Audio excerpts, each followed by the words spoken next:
Little girl ran into a biker bar begging for help. What they found in her pink backpack shocked everyone. It was one of those gray, silent evenings when the rain came down in tire sheets, turning the streets into ribbons of mud and reflection. Inside the rusted anchor, a rough biker bar at the edge of a small town, the sound of laughter, clinking bottles, and an old country song filled the air. Men with weathered faces and tattoos sat in heavy leather jackets, their motorcycles parked like sentinels outside. It was a place people avoided after dark, a place whispered about but rarely entered unless you were one of them. But that night, the door burst open with a crash so loud the whole room went silent.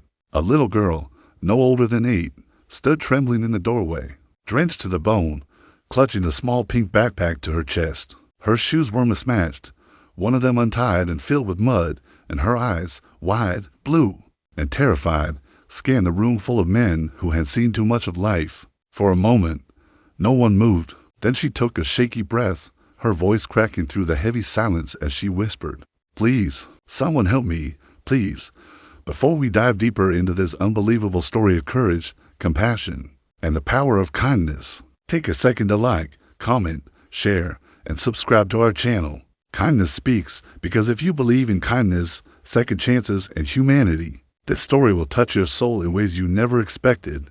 The girl's name was Lily. Her tiny fingers clung to the backpack as though it was her last piece of safety in the world. The bikers, tough men with names like Steel, Tank, and Rocco, exchanged wary looks. They were used to trouble, but not this kind. Rocco, a large man with a gray beard and kind eyes, slowly crouched down and asked softly what had happened. Lily didn't answer right away. Instead, she just held out her pink backpack with shaking hands. "He's hurt," she whispered. "Please help him."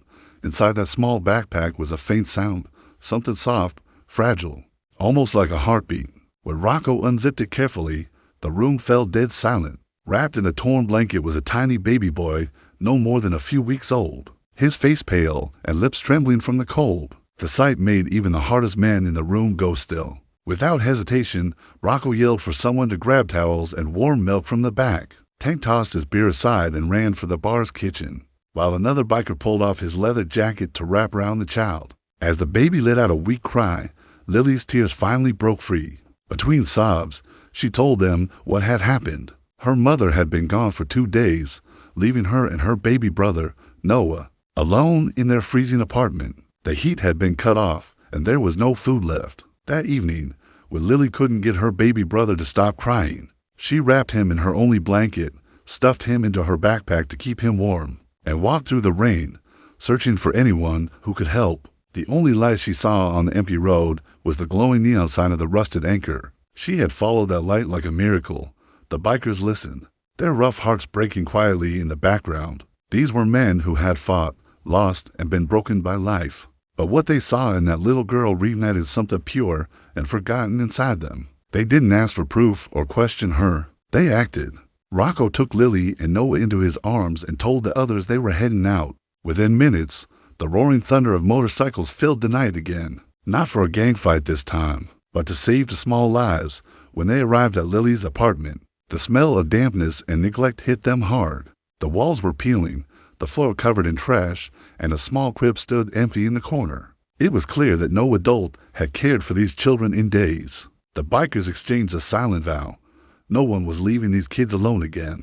They called an ambulance for the baby, who was shivering from hypothermia, and followed it all the way to the hospital. Rocco stayed with Lily, holding her small hand as doctors worked to warm Noah back to life. Hours passed. The rain outside turned to a soft drizzle, and dawn began to stretch across the town. A nurse came out finally, her eyes softening as she said the words everyone had prayed for. "He's going to be okay." That single sentence made Lily sob harder than before, this time out of relief. She clung to Rocco's jacket and whispered thank you over and over, her small voice echoing through the sterile hospital halls as police and social workers arrived. The truth began to unfold. Lily's mother had fallen in with the wrong people, a man involved in drugs and crime. She had left the children behind, promising to come back, but never did. The authorities promised to find her, but Rocco could see the truth in Lily's eyes. She already knew her mother wasn't coming back. What broke him most was when Lily looked up and asked softly, "Are they gonna take my brother away?" Over the next few days, the bikers became her guardians in every way that mattered. They took turns visiting the hospital, bringing warm meals, toys, and clothes. Lily's laughter, the sound of it, became something sacred in that cold world of engines and leather jackets. For the first time in years, the Rusted Anchor wasn't just a bar. It became a place of refuge, filled with kindness and laughter instead of smoke and curses. One evening, Rocco was sitting at the bar when a social worker came by. She explained that Lily and her brother would soon be placed in foster care. Rocco's chest tightened at the thought. The men gathered around, each one silent until Tank finally spoke up. "We can't let her go.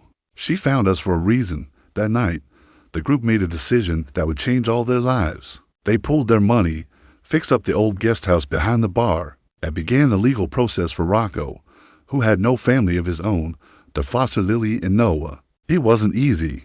Papers, background checks, interviews, every step was a fight.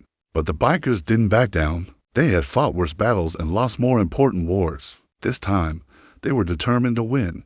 Months passed, and life began to bloom again. The once rough bar now had a small pink backpack hanging on a hook near the counter, a reminder of the night everything changed. Lily went to school every morning with Rocco waiting to walk her there, while Noah, now healthy and smiling, was the heart of their newfound family. On weekends, the bikers would ride out together, with Lily perched on the back of Rocco's bike, her laughter trailing through the wind like music. The men who were once known for chaos and rebellion became heroes in their small town. They started a charity for abandoned kids, donating food, clothes, and shelter. Locals who once crossed the street to avoid them now waved as they passed by, all because one frightened little girl had trusted them enough to ask for help. Years later, Lily would grow up to tell her story on stages and in schools. Her voice strong and steady as she said, "I ran into a biker bar that night because I thought it was the only place with lights still on. But what I found there wasn't just light. I found family, love, and hope. And all it took was one act of kindness." So, if this story touched your heart, if you believe that compassion can come from the most unexpected places, please take a moment to like, comment, share, and subscribe to Kindness Speaks. It helps us keep telling stories that remind the world that even in the darkest places, light still exists. Before you go, we'd love to hear from you. Would you have stopped to help if a little girl like Lily came to you for help that night? Comment your thoughts below. Your words could inspire someone else to be the light in another person's storm.